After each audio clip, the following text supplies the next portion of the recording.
Have you ever really thought about how you build a nation? I mean, not with bricks and steel, but with ideas, with rules, and with people. Today, we're basically looking at the architectural plans of a modern state, how its legal foundations were laid, how its philosophical walls were designed, and, how it's all holding up today. So let's get right into the blueprint and try to answer the really big question.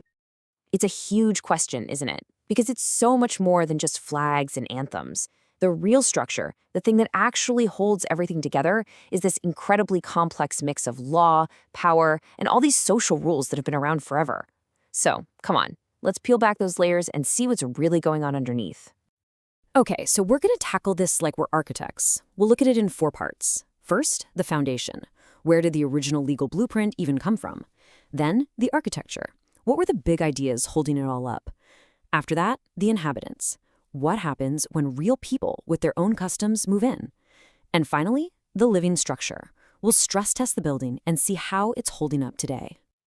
All right, so our story starts in a pretty unexpected place. Not with a revolution, but with a business. We're kicking things off with the very foundation of the modern Indian state, a legal system built piece by piece, not by freedom fighters, but by British traders. Yeah, you heard that right.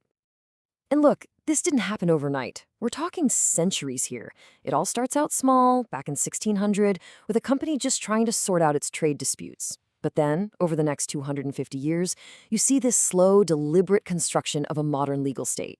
You get mayor's courts, then a Supreme Court, all the way to a single, unified court system in 1861. The craziest part? A private company built the entire judicial scaffolding for an entire subcontinent. Just think about that. And this is where everything changed. The East India Company wasn't just in the business of selling tea and spices anymore. It was in the business of governing territory. And how do you do that? How do you control millions of people? Well, you create a system of rules, of courts, that makes your power look legitimate. The law wasn't just about justice, it was an absolutely essential tool for control. But here's the thing. This foundation had a massive crack built into it from day one. The British set up this dual system. So if you were European, English law applied to you. But if you were Indian, your personal life, things like marriage, divorce, inheritance, was governed by your own religious laws. This created a kind of legal segregation, embedding the idea of different laws for different people right into the nation's DNA. So, we've got the foundation. Now let's move up to the architecture, the big ideas, the philosophical blueprints. Because a state isn't just courts and police, it's built on these really powerful concepts about what power even is, who gets to have it, and what it actually means to be free. Let's start with the most basic building material, power. The sociologist Max Weber gave us this really blunt definition. Power, at its core, is just the ability to make someone do what you want, even if they're fighting back. It's raw force. But you can't build a stable country on fear alone. That's just a dictatorship waiting to collapse. So the trick is to turn that raw power into authority. And what's authority? It's basically power plus legitimacy. It's when people follow the rules, not because they're scared, but because they actually believe that the system or the ruler has the right to make those rules.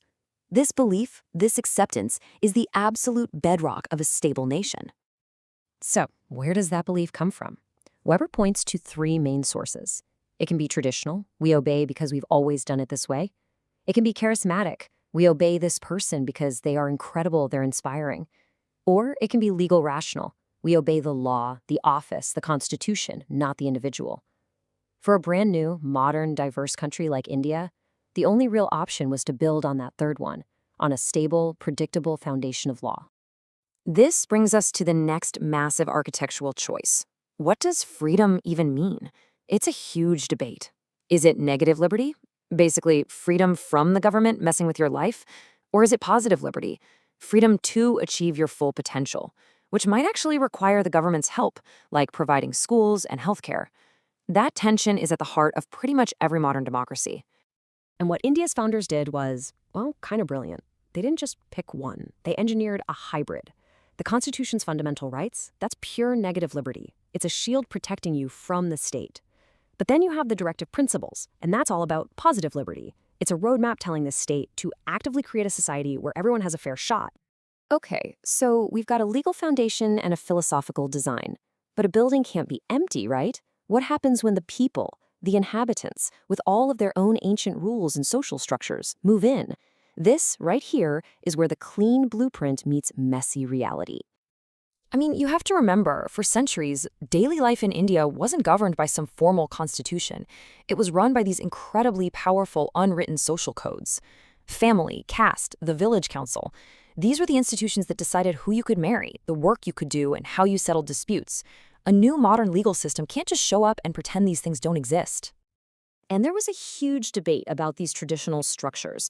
Dr. B.R. Ambedkar, one of the main architects of India's constitution, had a very harsh view.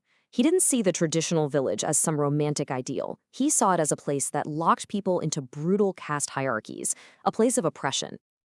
And then, on the complete opposite side, you had Mahatma Gandhi. He championed the idea of Gram Swaraj, or village self-rule. For him, the ideal village was the spiritual and economic heart of India, a tiny, self-sufficient republic. So you have these two absolute giants of Indian history with totally opposing views on the nation's most basic social unit. And that just raises this massive question for anyone trying to build a nation. How on earth do you create one set of laws for a country when its most respected leaders can't even agree on whether its core social unit is a source of strength or a den of oppression? It's an incredible challenge. Okay, let's fast forward to today. How is this grand structure actually holding up? Because, like any building, over time it faces stress, it develops cracks, and it needs constant upkeep.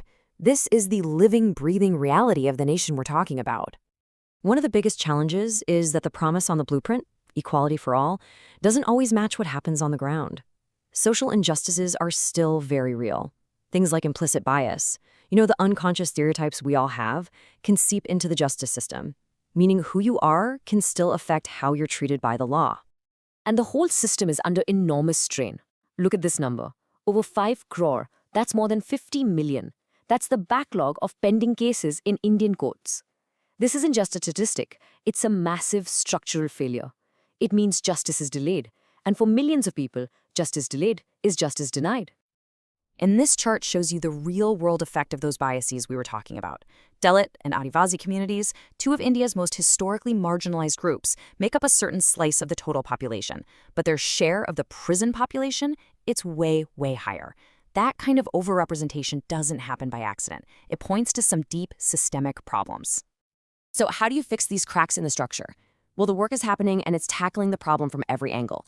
Things like training judges and police to be aware of their own biases, making sure the legal profession itself is more diverse, strengthening legal aid so that being poor doesn't mean you can't get a good lawyer, and using data to find and fix discrimination. And in the end, this is why all of this matters so much. This isn't some dry academic exercise.